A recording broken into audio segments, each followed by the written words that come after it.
Ô Neymar, eu até me surpreendi quando você falou assim, a ética é relativa, porque eu achei, pela proposta aqui do canal, que você acreditava em alguma objetividade na ética. Você está querendo dizer que simplesmente as pessoas têm juízos diferentes sobre o que é ético ou não? Ou você está dizendo que realmente, por exemplo, se os nazistas tivessem ganho a Segunda Guerra e convencido o mundo inteiro a pensar como eles, seria ético você matar judeus? Cara, é que aí a gente está entrando num debate que nem tem, que é um debate eterno. A própria comunidade, filósofos, professores e tal, que é sobre, como é que é o nome? Me deu branco agora, acho que é Juris Naturalismo Isso, versus... justnaturalismo. é. Aí assim, tu quer me perguntar qual que eu acredito? O positivismo e o naturalismo, né? Deixa eu só ver aqui só pra ter certeza aqui. Porque assim, quando eu converso com as pessoas sobre ética, eu defendo que existe uma objetividade na ética. O que é muito relativo é a aplicação dos valores éticos. Por exemplo, a matar uma pessoa injustificadamente é algo errado. Tudo bem, mas o que seria uma justificativa? Ah, porque se a gente não matar essa pessoa aqui, o sol vai ficar escuro para sempre. Então a gente tem que matar para o eclipse ir embora, sabe? É uma justificativa ali dentro. Agora, quando as pessoas têm um conhecimento científico do que é o eclipse, elas entendem que não existe uma justificativa. Então elas estavam corretas na premissa delas, assim, essa premissa ética de que matar alguém injustificadamente é errado. O problema é a outra premissa que eles tinham, que é uma premissa falsa, né? No caso sobre o mundo físico, do que é o eclipse. Então, quando as coisas são colocadas nos devidos lugares, a conduta delas muda, mas aquele valor ele é eterno em todas as sociedades, sabe? Para que as pessoas consigam viver em uma sociedade de fato, tem que haver alguma ética. Então, sempre haverá leis necessárias no convívio entre pessoas, assim, seres que conseguem refletir sobre os seus atos e me parece que os animais mais próximos de nós são os chimpanzés e os golfinhos. Eles não têm sistemas tão intrincados como o nosso aqui. Eles são muito similares na organização deles, mas eu acho que eles não têm ética propriamente falando. Né? A gente tem uma capacidade de abstração tão elevada que a gente consegue criar esses sistemas, esses modelos, né? E a gente consegue refrear os nossos impulsos em favor disso que a gente sabe que é o certo. Mesmo quando a gente tem vontade, a Uhum. gente acredita que a gente não vai ser punido, mas ainda assim tem aquele senso que fala, ó, é errado fazer isso. Porque eu não gostaria que outras Tá, pessoas fizessem isso no meu lugar. tá, mas tu concorda que os freios de cada pessoa é diferente, né? Os Os critérios? freios? Os freios. É, sim. Por exemplo, uma pessoa ela pode acreditar que é errado. Por exemplo, existem muitas pessoas que praticam sexo com crianças. É isso que você está falando. No caso, ela não tem freio para fazer isso, enquanto a maioria das É um pessoas exemplo? se refreia. Uhum. Sim, É, existem muitas então, pessoas. Hum, na prática, cada pessoa, o que é certo e errado varia, infelizmente. Até assim, se tu me perguntasse, o movimento, qual que é o objetivo? É a gente tentar, numa discussão aberta entre os membros, construir uma noção daquilo que é melhor para o grupo, para o indivíduo e para o mundo. hum, Sempre vai ter certas. Cada pessoa vai ter uma visão um pouco diferente, né? hum, Mas a realidade é essa, entendeu? tá. Para mim, a ética é objetiva, entendeu? Porque justamente pode acontecer muito simples no caso que o Rafa demonstrou, né? E para algumas pessoas, matar judeus, matar homossexual é bom, e para outras não, né? Se você for nesse pensamento aí, o mundo vira uma barbárie gigante, né? Não à toa, a gente teve uma guerra mundial por causa disso. Tá, mas como é que a gente vai decidir exatamente o que que é o certo e errado? Por Aí mais já é que um a gente outro fale. debate. Não, Ô na Neymar, prática. Aí já é um debate mais longo, mais comprido, mas esse ponto de relativização total aí, Neymar, não dá certo. ó, tem o Não, eu não estou professor. relativizando geral, eu só estou falando que as pessoas, cada um tem uma visão. A sociedade como um todo constrói sua visão. E grupos diferentes vão construir suas visões diferentes. A gente pode pegar, por exemplo, tribos indígenas, eles vão ter uma visão. O povo brasileiro vai ter outra. Os Estados Unidos, outra. Na realidade é essa. Então, mas eu acredito que você consegue convencer uma pessoa de que ela está agindo de modo antiético, mesmo quando ela acredita que não está. Você consegue argumentar com ela. Tem um professor que é o Luciano Cunha, da Universidade Federal de Santa Catarina, que ele é mestre e doutor em ética. E ele, pelo que me consta, é ateu. Ele nunca falou especificamente, mas pelo teor assim da conversa dele, quando ele trata de temas espirituais, se ele não é ateu, pelo menos ele é agnóstico. E ele escreveu vários Uhum. livros sobre ética, inclusive eu terminei de ler um deles recentemente, e o cara, Legal. ele busca tratar desses temas sob uma perspectiva 100% racional. Ele fala sobre o critério da relevância, né? O que é relevante para saber se uma conduta é ética ou não é o prejuízo que ela é capaz de causar. E o prejuízo pressupõe que a vítima tenha subjetividade, ela tem que ter uma mente, ela tem que ser alguém e não uma coisa. Então, Aham. quando você age de modo a prejudicar alguém, ou seja, a ferir o interesse desse ser, você está agindo de modo antiético, Sim. a não ser que haja algum motivo forte que realmente mostre que você precisou fazer aquilo, que você está fazendo aquilo por uma razão que você pode demonstrar para outras pessoas. O seu desejo assim caprichoso não serve para isso. Ah, eu quero fazer isso, então eu vou lá e vou passar por cima desse ser aqui, esse ser que sente, que tem dor, eu vou passar por cima dele porque eu gosto de ouvir ele gritando. Não, o seu desejo não justifica isso. Né? Você só poderia fazer isso se você tivesse uma necessidade. Por exemplo, eu quero preservar minha vida e eu preciso passar por cima desse ser por falta de opção. Aí sim, seria correto. Não, eu acho que nós, como humanos, como grupo, como Estado também, a gente tem que promover, tentar buscar leis em cima da ética e tem que fazer um estudo profundo, né, para a gente poder fazer boas leis e ter uma boa ética. Isso eu concordo 100%. Agora, eu acho difícil, por exemplo, certos detalhes a gente conseguir consenso ou até entendimento entre próprios intelectuais, mesmo que sejam os mais lendários vivos da época, entendeu? Hum, Por exemplo, tu é vegano, né? sim. Aí, assim, eu acho que várias pessoas vão dizer, olha, será que a gente deveria colocar em lei e impor isso a todo mundo? Aí entra a questão de ética, que, é ético matar um animal? Entende? Aí eu acho que é quase uma. Eu, sinceramente, acho meio que impossível conseguir entrar em consenso, entende? Sobre esse exemplo, por exemplo. Entendeu? Será que não era isso que as pessoas diziam lá há 300 anos, quando a escravidão humana começou a ser combatida via discurso? Com certeza. Tinha também as pessoas que achavam que a escravidão era correta e outras não.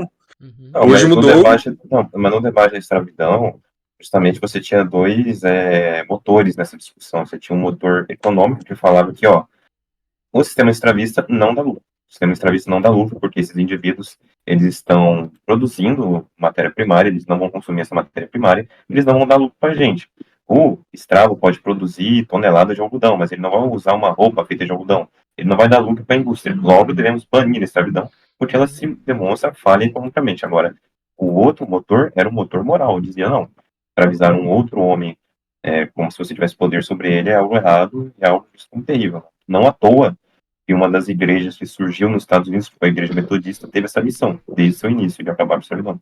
E muitos dos membros que lutaram contra a escravidão nos Estados Unidos eram metodistas. Tá, mas você está ciente de que por décadas, décadas não, eu tô sendo muito generoso, cara, por muitos séculos, os judeus, cristãos e muçulmanos entendiam que a escravidão não só era permitida, mas assim, até incentivada por Deus, e eles usavam Bom, isso justificativas daí, teológicas. se você estiver falando. Não, então, isso daí já foi demonstrado uma falha na parte do cristão. O judeu, sim, realmente. Porque justamente a ideia de que o negro tem a cor do pecado surge no judeu. Né? Isso daí eu e o Bolso, a gente já explicou muito tempo aqui no servidor, porque o pessoal tinha essa dúvida. O Neymar tinha essa dúvida, se realmente, pô, no cristianismo, a escravidão é algo legal? A gente demonstrou de forma empírica, mostrando documentos do Papa, documentos da igreja, documentos do contexto bíblico que ele demonstrou lá, que ele utilizou-se de sua escritura, a gente demonstrou que não. A escravidão não era apoiada pelos cristãos de forma alguma. Não à toa que aquele cristão que apoia a escravidão nesse período que a gente está falando, né, no caso do século XVIII, era normalmente um protestante. Ele pegava a Bíblia e ele interpretava da forma que ele queria, de uma forma literal. Não, não só justamente E quando o Papa ordena o fim da escravidão, alguns países, né, como a Espanha, Portugal, a França tinha muitas colônias, mas a Espanha e Portugal, elas acabam não aceitando isso e entram em desacordo com o Papa, mas o Papa em si, ele ordenou, ó, nações católicas, a escravidão deve ser proibida imediatamente, a escravidão do negro, do indígena, whatever. Já nas nações protestantes, isso não acontecia porque justamente você tinha liberdade religiosa do protestante de interpretar a Bíblia do jeito que ele queria. E, se você interpretar a Bíblia do jeito que você quer, você vai em Êxodos e acha que a escravidão é algo normal, né? Então é isso, a gente mostrou aqui, eu e o Bolsa, a gente montou umas fontes sobre isso. Então, se eu achar que eu marco você sobre o assunto. Mas os muçulmanos, sim, realmente. Os muçulmanos aceitavam a escravidão, não só à toa as mulheres brancas europeias valiam muito no mercado de escravo islâmico, e os judeus eles aceitavam porque eles têm a religião judaica moderna, é uma religião racial, então não se importam mesmo. Tá, eu tô abrindo a minha fonte aqui. É o seguinte, eu sei que os papas, Eu eles só condenaram. rapidamente, eu só queria dizer rapidamente assim, ó. Existe, sim, fatos históricos que mostram que católicos usaram a Bíblia para defender a escravidão, tá? Não, aí é que Existe. tá. A gente já demonstrou, Neymar, a gente teve essa discussão há muito tempo, né? Com certeza você esqueceu dessa Inclusive, já discussão. postei várias vezes, 2 vezes a gente teve essa Ô, discussão. Bolsa, se você tiver as fontes mais fáceis, se você puder mandar, eu estou tentando encontrar aqui, mas o Neymar, fazer esse tipo de coisa não é algo católico. Se o Papa falou que a escravidão é algo terrível, que deve ser proibida, você como católico não pode chegar e falar, bom, vou pegar a Bíblia e pronto, a escravidão é algo normal porque eu interpretei da minha forma. Eu Você até foi lembrei do negócio que eu protestante. falei pro Neymar, que eu chamei até ele de retardado. Eu falei que é o seguinte, que o católico não baseia apenas na escritura, ele tem o magistério e tem a tradição de como interpretar. Porque, igual, por exemplo, Jesus falou de ornitorrinco e de cocaína, então quer dizer que eu posso abusar do ornitorrinco sexualmente e usar cocaína? Claro que não, perspectiva cristã. É aquela velha história, né? É aquela velha história, né? Eu posso clonar cartão? Está na Bíblia que eu não posso? É aquela velha história. Por isso, justamente, o protestante ele toma muita porrada do esquerdista, porque o protestante usa só a Bíblia. Né? Vamos lá. Eu estou ciente de que os papas, eles proibiram a escravidão, mas isso não foi desde o começo. Qual foi a primeira condenação à escravidão na história da Igreja Católica? Justamente, é um assunto que a gente falou há muito tempo e eu estou procurando a fonte para você aqui. Né? Se o bolso tiver aí mais fácil. Tá, eu vou ver se eu consigo compartilhar minha tela aqui.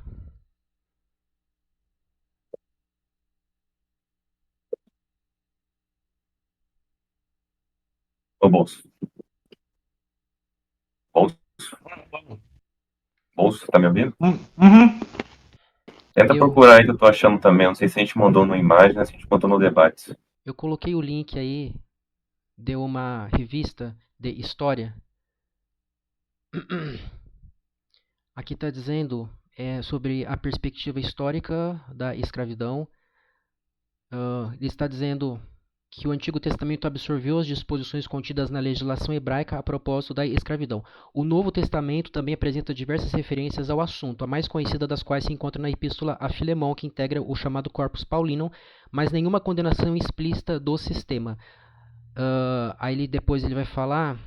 Não, mas é justamente... Calma, cara. Você tá usando... Meu, eu só tô aquecendo. Não é Pera lá. Eu sei que eu não tô me baseando na Bíblia para condenar a escravidão. Eu só estou falando que isso aqui é só a casquinha do ovo. Lá na frente ele vai falar sobre coisas que os cristãos faziam muito depois que a Bíblia terminou de ser escrita. Mas se tu considerar o Antigo Testamento, você está considerando a lei mosaica que já foi abolida. Então isso daí não precisa nem ser discutido sobre a questão do Antigo Testamento. Você ouviu o que ele falou de Novo Testamento?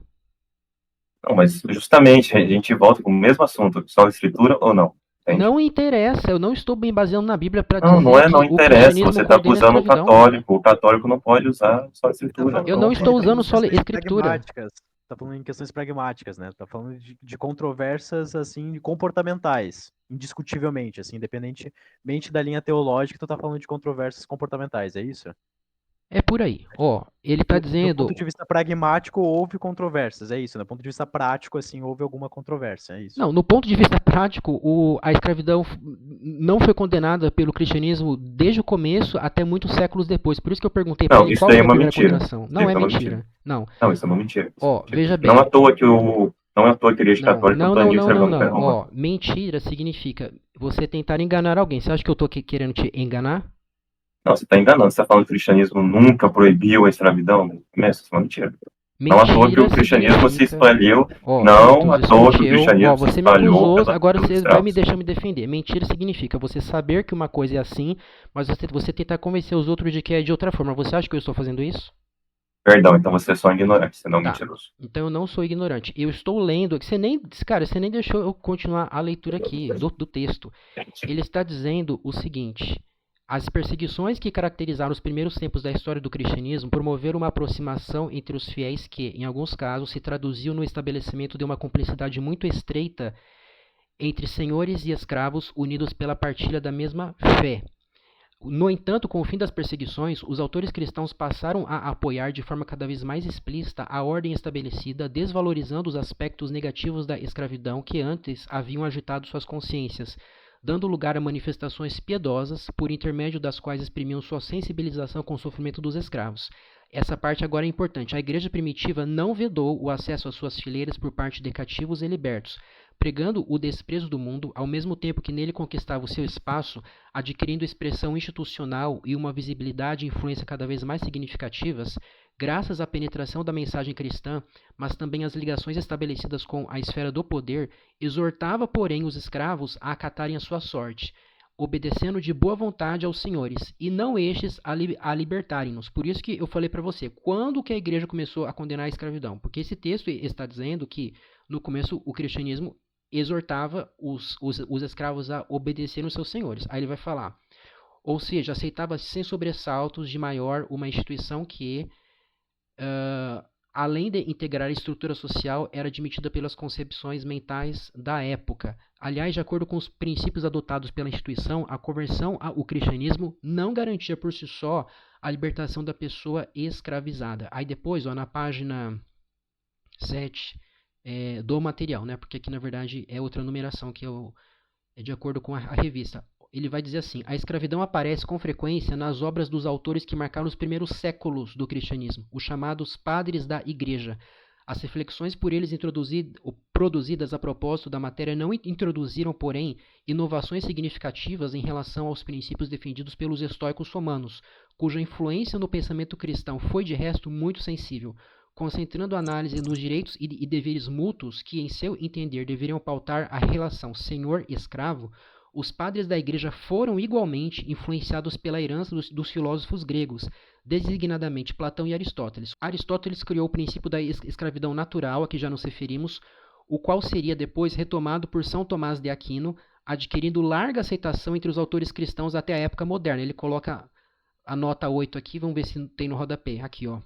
Ele cita João Ginés de Sepúlveda, da era medieval, foi um dos autores que legitimaram a escravidão com base em Aristóteles no princípio da escravidão natural. Relativiza, porém, a influência do pensamento aristotélico nos autores cristãos, afirmando que para os defensores da escravidão, Aristóteles fornecia apenas um ornamento culto ao argumento principal que se baseava nas escrituras. Para justificar a escravização de algumas das criaturas de Deus, era necessário o apoio divino, e não a história ou filosofia pagãs, que não conheciam nem pecado nem batismo. Vamos continuar. Quero saber o seguinte nesse artigo. Ele falou para os pais da igreja, de alguma forma, apoiavam a escravidão em suas obras. Eu gostaria de saber quais obras esse artigo cita dos pais da igreja falando sobre isso. Tá. Bem, ele cita aqui Ambrósio de Milão e Santo Agostinho. Aí ele cita o Santo Isidoro, mas ele não é pai da igreja, né? Ele disse, eles instituíram a tese segundo a qual a escravidão era consequência do pecado original. São Gregório Magno afirmou mesmo que aqueles que se viam reduzidos à condição de escravos não só mereciam sê-lo, como disso tinham necessidade. No entanto, se por um lado chamava a atenção dos cativos para a humildade de seu estatuto e para a obrigação dele decorrente de obedecerem fielmente a seus amos, por outro, exortava também os senhores, lembrando-lhes que entre eles e seus escravos não havia distinção, pois a natureza os fizera iguais, e declarava-os conservos de seus servos na adoração do Senhor dos senhores. Antes dele... Então, mas justamente eu queria saber as obras. Ele está falando, mas ele não está citando as obras. Tá. Esses autores têm várias obras. Vou dar uma citação, por exemplo, eu tenho aqui uma obra do Santo Agostinho, que é a doutrina cristã, onde ele demonstra de forma fácil, de forma simples, de forma limpa.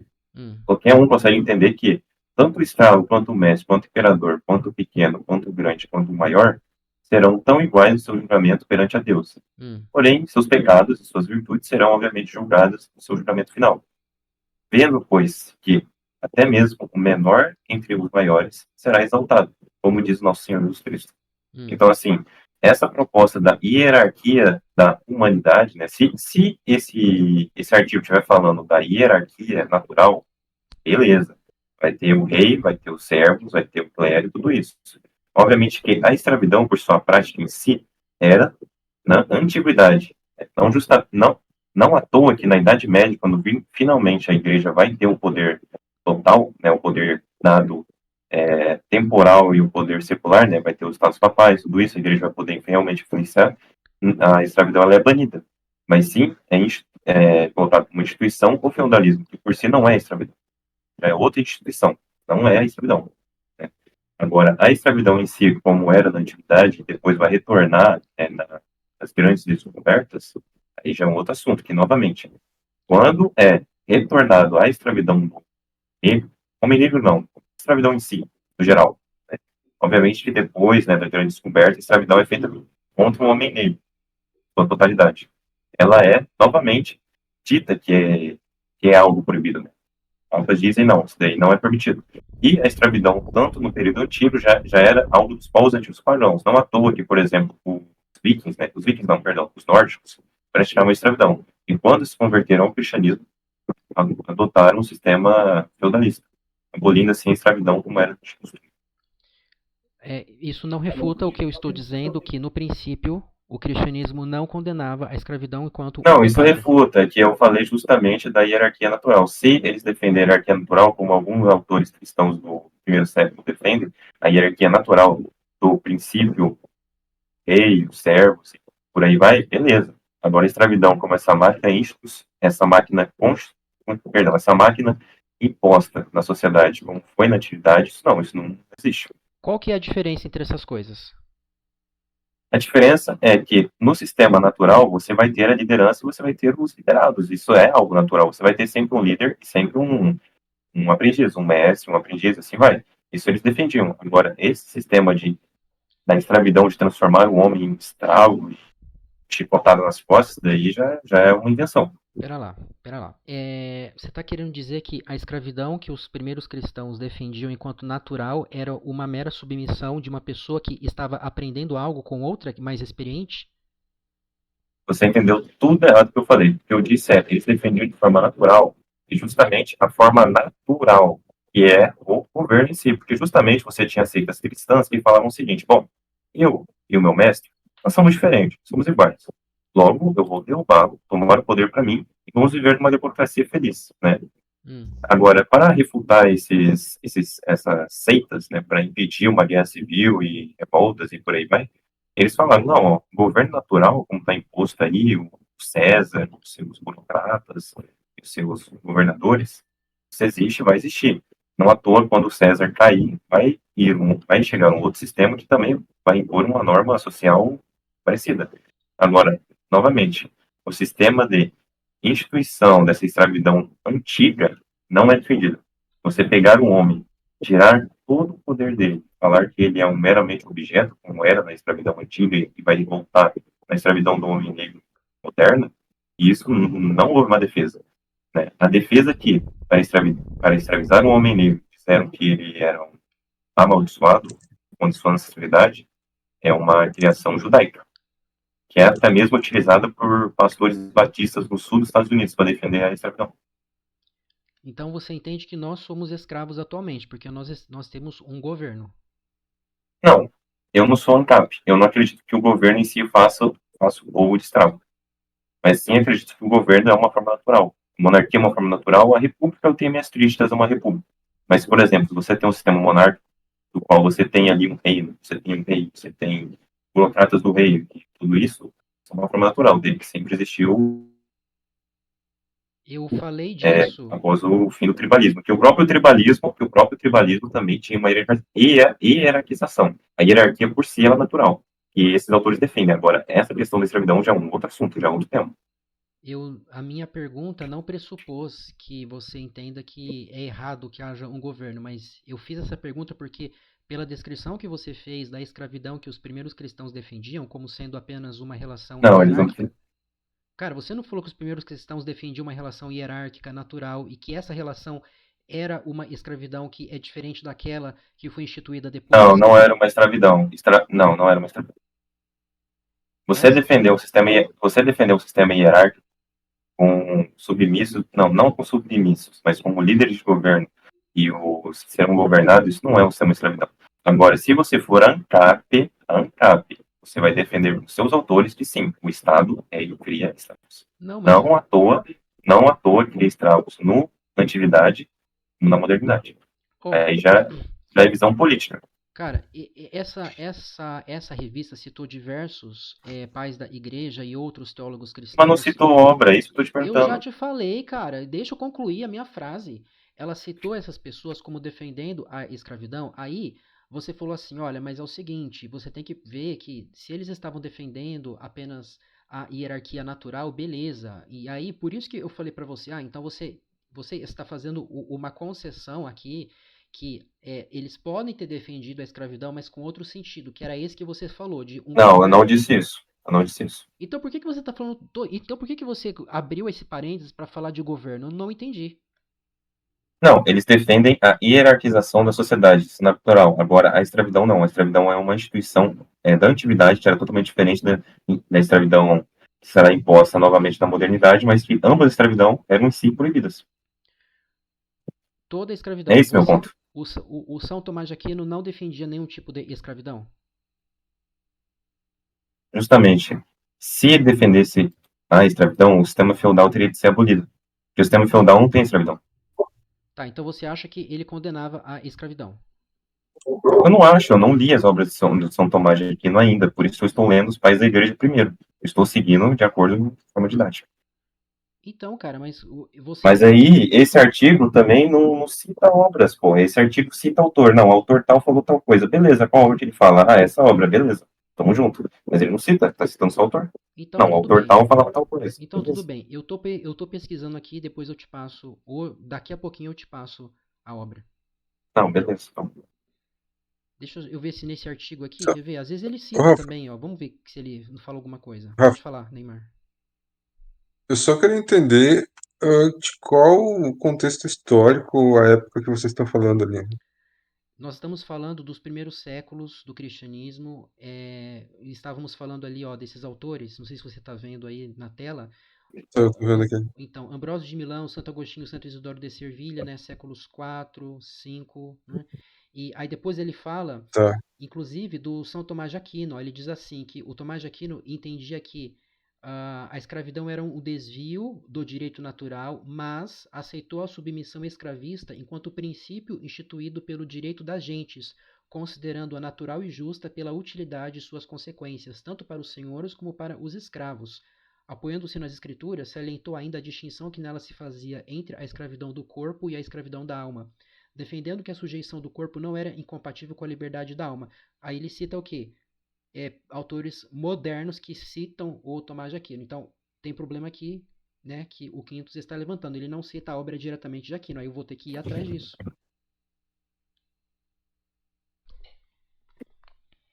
E eu quero que o Quinto me mostre quando que a igreja começou a condenar a escravidão.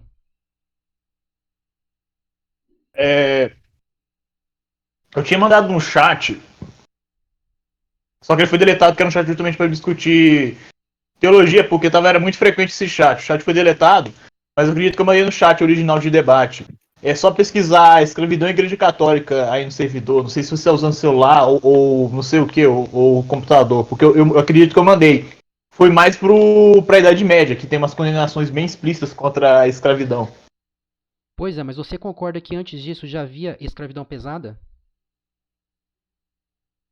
Eu considero, servidão é uma forma de restrição de liberdade, não necessariamente escravidão. Mas eu acredito que, por exemplo, a Idade Média não aboliu a escravidão da noite pro dia, mas era condenado, foi gradualmente abolido. Se eu não me engano, por exemplo, havia escravos, mas em pequeno número. Com a cristianização houve mais feudalização, né? Ao longo do tempo. Inclusive, na queda do Império Romano, que foi o começo do feudalismo, foi acontecendo o seguinte: se estabelecia o regime de colonato, né? Que era dado uma terra para o antigo escravo, que era libertado, muitas vezes era libertado porque já não era mais viável a escravidão, e também por razões morais, né? As pessoas estavam convertendo para o cristianismo. Justamente, o cristianismo criou, de certa forma, servidão, né? Porque você estabeleceu um regime de feudalismo, né? Um regime de parceria. Ó, olha essa referência aqui. Eugênio Vixe. IV, pela bula Rex Regium de 1436, formalizou o apoio do papado ao projeto para a conquista de Tanger, que redundaria numa derrota pesada para os portugueses, atribuindo a Dom Duarte e seus sucessores a posse das terras que na África por estes fossem conquistadas aos muçulmanos, e não só homines sarracenos agarenos et alios infidelis, segundo a expressão usada no diploma. Pela Preclaristue Devotiones, de 1437, lhe concederia, bem como a seus vassalos, autorização para comerciarem com todos os sarracenos e infiéis, estabelecendo com eles contratos. Tá, isso aqui não interessa. Aí depois, ó, Nicolau V, pela bula Dom Diversas, de 1452, dirigida a Dom Afonso V, lhe concedia direito de conquista sobre todas as terras que se encontrassem na posse de sarracenos, pagãos infiéis e de quaisquer inimigos de Cristo, com a permissão plena para invadir, expugnar, subjugar e reduzir seus habitantes à perpétua servidão. Aí depois ele vai citar a bula Servidão não é Romanos. escravidão, mas volta lá rapidão, que eu quero pegar uma data aqui. Volta lá rapidão, deixa eu dar uma olhada. Ele fala, Perpetuário de Devotiones, 25 de 1937. O Papa que lançou essa bula, não bula, né, mas essa carta, é o mesmo, possivelmente deve ser o mesmo, que eu mandei agora no chat. Foi Porque esse esse Papa mesmo aqui, ó. Papa, Ó, Eugênio Eugênio. IV. Então, o Eugênio IV, ele dá. Ele acaba. Perdão, ele começa esse trabalho de trabalho com escravidão. Olha o chat da prova que eu mandei. Mas lembrando uma coisa aqui, ô Rafa. Hum. Nunca a escravidão foi um dogma da Igreja Católica. Você tem que apoiar a escravidão ou você tem que ser escravo para esse negócio. A questão é essa também. Não, mas não, mas isso não me importa aqui, cara. Uhum. Ó, Nicolau V, pela bula Dum Diversas, de 1452, né, como eu falei, ele autorizou que os pagãos fossem submetidos à perpétua servidão. O que você entende por isso? Seria prisioneiro de guerra? Perpetuamente? Dá direito para eles serem prisioneiros de guerra perpetuamente. Quer dizer que eles teriam que ficar sendo alimentados gratuitamente pelos seus vencedores? Agora, como eles vão tratar esse povo, eu já não sei, porque eu não estudei essa parte da história. Você acha que Não uma sei, eu não pessoa... sei, eu não sei de forma específica, no século XV, como eram tratados prisioneiros de guerra de Portugal. Não posso Tá, saber não, mas você explicar. realmente acredita que servidão é você deixar a pessoa na prisão ali pra sempre, cara? Não, servidão ocorreu na Idade Média, com um camponês. Tá, mas no que isso se traduzia em termos concretos? Especifique como que vivia um servo. É, Oi? aí você vai pegar autores da Idade Média e autores modernos falando sobre a Idade Média para ver como que era. Não, você não sabe? É sério mesmo? Não, é que eu não sei. Eu tenho autores aqui como Regine Pernald que tem uma visão sobre a Idade Média que essa visão que é a Idade Média foi uma era das trevas, que camponês morria de fome, como faz, é mentira. Ela vai citar aqui alguns autores que ocorreram períodos, né, na Idade Média não foi perfeita, mas ocorreram períodos onde um camponês veio de forma tranquila, como foi no caso da Islândia no século XI, onde a temperatura da Islândia aumentou num certo nível, onde os camponeses poderiam plantar trigo, começaram a produzir bastante trigo. A população aumentou justamente pela produção de trigo e pela produção de pães. E os camponeses começaram a ganhar mais direitos, envolvendo o seu lord, que era um lord, se eu me lembro, dinamarquês ou norueguês da Islândia. A Islândia sempre foi uma colônia norueguesa ou dinamarquesa, onde eles também ganharam mais direitos e até mesmo montaram assembleias na Islândia. Né? Isso aí é um exemplo. Agora, como um prisioneiro de guerra no século XV vivia, eu não vou saber explicar porque eu não sei. Mas você acha que isso significa reduzir essas pessoas a uma servidão perpétua, desse jeito que você descreveu, deixando que elas adquiram direitos? Não, prisioneiro de guerra não tem direito. Prisioneiro de guerra. Então por que você Principalmente citou nesse isso? período. Por que você citou isso? Não, só citei que ele escreveu servidão e não escravidão. Eu só achei estranho. Eu estou falando servidão perpétua. No que isso significa? Qual que é o significado? Se você citou... Servidão não é igual a escravidão, cara. Desculpa, eu só achei interessante. Beleza, se você Só isso, só. Não, eu quero saber o que significa servidão perpétua, cara.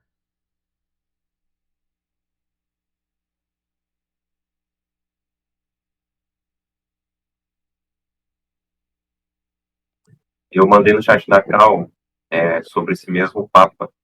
Aparentemente, esse mesmo Papa aboliu a escravidão das Ilhas Canárias. Teve um professor que mandou aí sobre uma tese, dá uma olhada. Ele fez o quê? Eu não entendi. O mesmo Papa que você está dizendo aboliu a escravidão nas Ilhas Canárias, ou pelo menos ordenou a proibição. Nas Ilhas Canárias só?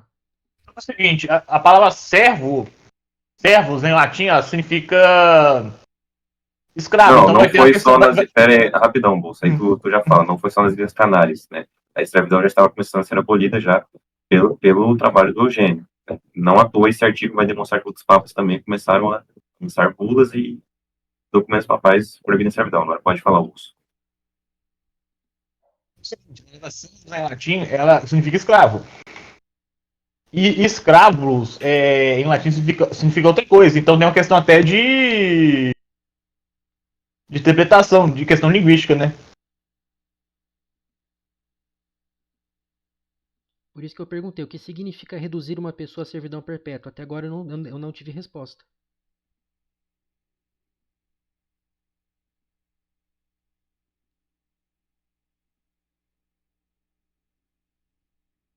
Tem uma pessoa sem visão. Não entendi nada. Onde você falou que tem que reduzir uma pessoa a servidão perpétua? Você não viu a referência que eu coloquei? Eu ouvi, mas eu tô fazendo várias coisas ao mesmo tempo. Ó, Ele colocou uma foto de um artigo falando que o Egito... Deixa eu ler aqui de novo. ó, olha aí, Nicolau, eu vou selecionar aqui, ó. Nicolau V, bula Dom Diversas. Nicolau V, na sua bula Dom Diversas, de 18 de junho de 1452, dirigido pelo Afonso V, e concedia direitos de conquista sobre todas as terras que se encontrassem nas posses de sarracenos, pagões, infiéis e quaisquer inimigos de Cristo, com permissão plena para invadir, expulgar, subjugar e reduzir seus habitantes à perpétua servidão. É isso que o texto está falando.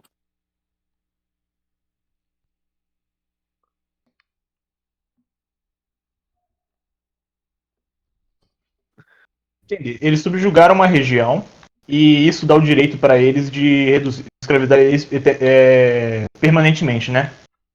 O texto fala isso, o artigo fala isso. Eu acredito que provavelmente não seria alguma servidão hereditária. E outra coisa também, eu acredito que esses habitantes não seriam cristianizados, porque existe aquela questão também. Claro que você vai libertar primeiro o escravo que ele é cristianizado, depois o que não é.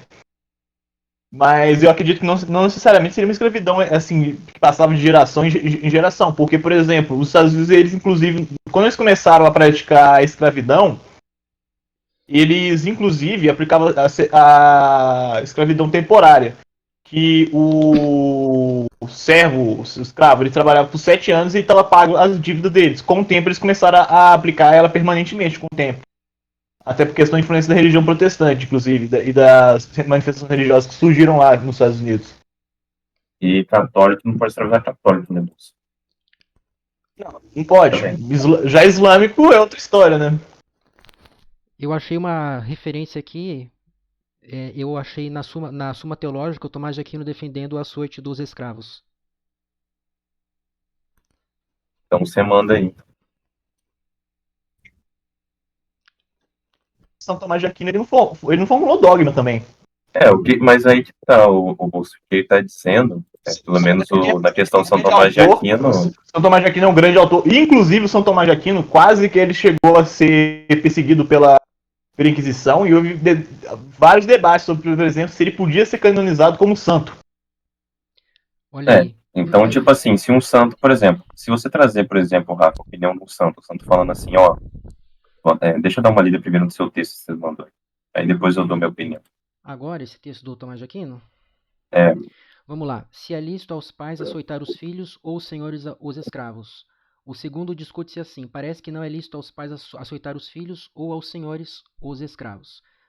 Aí ele vai falar: Pois, diz o apóstolo, vós outros pais, não provoqueis a ira a vossos filhos, e mais abaixo acrescenta, e vós outros, os senhores, fazei isso mesmo com os servos, deixando as ameaças. Ora, os açoites, que são também mais graves que as ameaças, provocam certos a ira. Logo, nem os pais devem açoitar os filhos, nem os senhores os escravos. 2. Demais, o filósofo diz que a palavra paterna é só para advertir e não para coagir.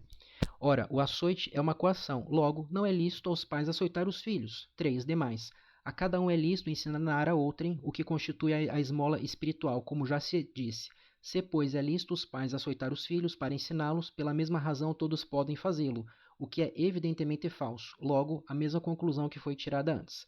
Mas, em contrário, a Escritura, 2 pontos, aquele que poupa a vara aborrece seu filho. E mais adiante, não queiras subtrair a correção ao menino, porque se tu o fustigares com a vara, ele não morrerá. Se tu o fustigarás com a vara e livrarás a sua alma do inferno. E noutro lugar, ao escravo malévolo, tortura e ferros. Olha a solução do Akinati. O açoite causa um certo dano ao corpo do açoitado, mas diferente do que causa a mutilação, pois, ao passo que a mutilação priva o corpo da sua integridade, o açoite somente causa uma sensação de dor, que por isso é muito menor dano que a mutilação de um membro. Ora, danificar a outrem só é lícito quando lhe sendo uma pena por alguma, como lhe sendo uma pena por alguma injustiça cometida. Ora, podemos punir justamente só aquele que está sujeito à nossa jurisdição. Portanto, só podemos açoitar aquele que está sob o nosso poder. Ora, estando o filho sujeito à autoridade do pai e o escravo à do senhor, é lícito ao pai açoitar o filho e ao senhor o escravo, por motivo de correção e ensino. Vocês querem que eu continue lendo? É muito bom você ser católico. Você entende que existe, né, o magistério da igreja. Justamente, se o São Tomás de Aquino ele dá a sua opinião e você quiser seguir, beleza. Se não, não.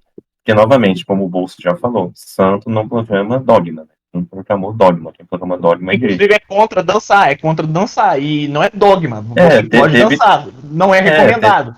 Teve santos falando que não. Eu não me lembro agora qual foi o santo, mas teve santo que falou que o judeu, tá, na Europa medieval, é melhor identificá-lo de alguma forma, né? Agora, isso é um dogma de fé? Não, não é um dogma da igreja, né? Por isso, justamente, esses autores, eles não são infalíveis por si só, né?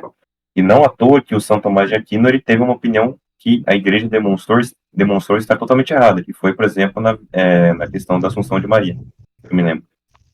Que o Dom Scotus, ele advogou pelo lado que a igreja hoje apoia, o São Tomás de Aquino não. A minha tese é que... Então, assim, se o São Tomás de Aquino deu essa opinião falando assim, bom, pode açoitar o escravo, é a opinião dele, não da igreja. A igreja não te manda açoitar escravo. Eu nunca disse que a igreja oficialmente endossou todas as práticas que foram praticadas contra os escravizados, né? Inclusive estupros que eram muito comuns com as escravizadas, nem açoites, esse tipo de coisa. Mas eu falei que ela apoiou a escravidão e para isso não é necessário que haja um documento dizendo assim, ó, podem escravizar os seus... Né? Vocês podem... Que tipo de escravidão você está falando? Antiguidade ou moderna? Porque se for moderna, isso já é uma mentira. Escravidão significa... Eu vou até pegar o conceito do dicionário aqui que é melhor. Não, porque você está falando de escravidão o quê? Moderna, pós-descobrimento das Américas ou escravidão antiga? Você lembra como que essa conversa começou? Qual foi o contexto? Cara, por que você já voltar para isso? O Neymar, ele falou assim, mas você acha que seria ético colocar na lei que é crime você matar um animal, né? No caso, para consumo, né? E aí eu perguntei, mas será que não era isso que as pessoas questionavam há 300 anos quando a escravidão humana começou a ser combatida? Aí você falou, olha, a Igreja Católica ela já combatia a escravidão. Eu perguntei desde quando, né? E aí, pelo que consta aqui no chat, né, que você... Aqui, ó. A Igreja Católica, desde o século XV, tomou posição contra a escravidão mediante a bula Sicut Dudum, né? O primeiro documento que trata explicitamente da questão. Então, mas aí eu perguntei, mas, cara, do ano 0 até 1435, você não acha que já havia escravidão, sabe? Perfeito, não, perfeito. Ok, entendo. Não, obviamente que até esse tempo havia sim escravidão, óbvio. Mas a Igreja Católica em si, ela não possuía um instituto e não possuía a formulação de defesa da escravidão. A escravidão que eu digo, nesse período, não é a moderna, mas sim a antiga, né? A escravidão de, por exemplo, você vai para o seu exército, conquista uma região, escraviza aquela população, e os filhos deles serão seus escravos, assim como foram seus pais, né? Agora, não, esse tipo de escravidão, ela não apoiou, e justamente em países pagãos, como na Suécia, né, quando ela se converteu, o rei sueco, anterior ao rei que se converteu, tinha escravos de captura de guerra, né? Escravos saxões de captura de guerra. E ele os libertou. Porque justamente esses saxões, eles eram cristãos, né? Seus filhos também. Agora, o sistema escravista em si, não, ela não apoiou. Agora, novamente, a questão da hierarquização da sociedade, depois eu vim com o feudalismo, e isso já teve santos dando opinião que sim, não, a gente deve ter a hierarquia, papapá, né? Agora, Santo Tomás de Aquino aí que você se referiu, defendendo o açoite do escravo. Beleza, a opinião de Santo Tomás de Aquino, mas não do magistério da igreja. Não existe a lei da igreja falando, não, bora, açoita seu filho aí, vai dar certo. Então, eu acho que é isso. Você citou um site aqui que em si mesmo ele não serve de fonte, né? Seria bom pegar o link, talvez, do site do Vaticano que tenha essa bula. Mas Não, esse vamos. site Canção Nova, ele coloca o link da bula e ele é um site católico que justamente ele se propõe a responder essas questões. Então, sim, é uma fonte válida. Não, mas você tem que pegar o link lá da bula, cara. Se já tem lá no link, você não precisaria trazer Mas é justamente essa fonte é do padre pegando essa bula papal e explicando de forma mais coesa. Então, mas é uma explicação do padre, por isso que eu tô falando. Seria bom você pegar o link da bula já direto. Essa bula é de 1435, né? O documento que eu citei, que fala que o Dom Afonso V poderia subjugar os pagãos a uma perpétua servidão, é de 1452. Né? Seria possível que houvesse uma contradição assim, né, entre... No caso, esse papa aqui foi o Nicolau V. Qual papa que editou essa bula? Foi o Eugênio IV. Sim. Tá. O Papa, pelo que me consta, ele não é infalível quando ele dita esses documentos, né? O Papa ele só é infalível quando ele dá questão de dogma de fé usando a sua autoridade papal. Aí, por exemplo, é dogma de fé que Maria está assunta ao céu. Tá. Então isso Sendo aqui. católico, ele... Tá. Então isso aqui é a opinião do Papa nesse momento. Se o Papa ele der uma opinião política em favor de, sei lá, se o Papa hoje falar, bom, o sistema comunista não foi assim tão ruim, ele está dando opinião política, mas não algo infalível. Tá, Então, obviamente, nisso o Papa está errado. Tá, então partindo da premissa de que a minha fonte e a sua estão corretas, quer dizer que é apenas uma bateção de cabeça que se dá todos os dias no meio teológico. Apenas isso.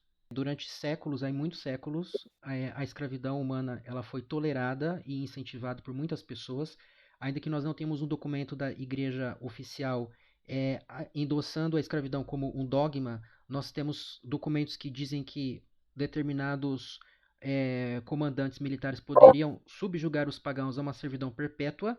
E se você for no dicionário Michaelis que eu estou consultando aqui, ó, escravo, aquele que vive privado da liberdade em absoluta sujeição ao senhor ao qual pertence como propriedade. Então, assim, realmente eu não tenho como dizer que não houve papas endossando a escravidão, ainda que a título de opinião pessoal, e houve outros também que pouco tempo depois disseram que não, que ela deveria ser abolida, etc. e tal. Então não havia um consenso.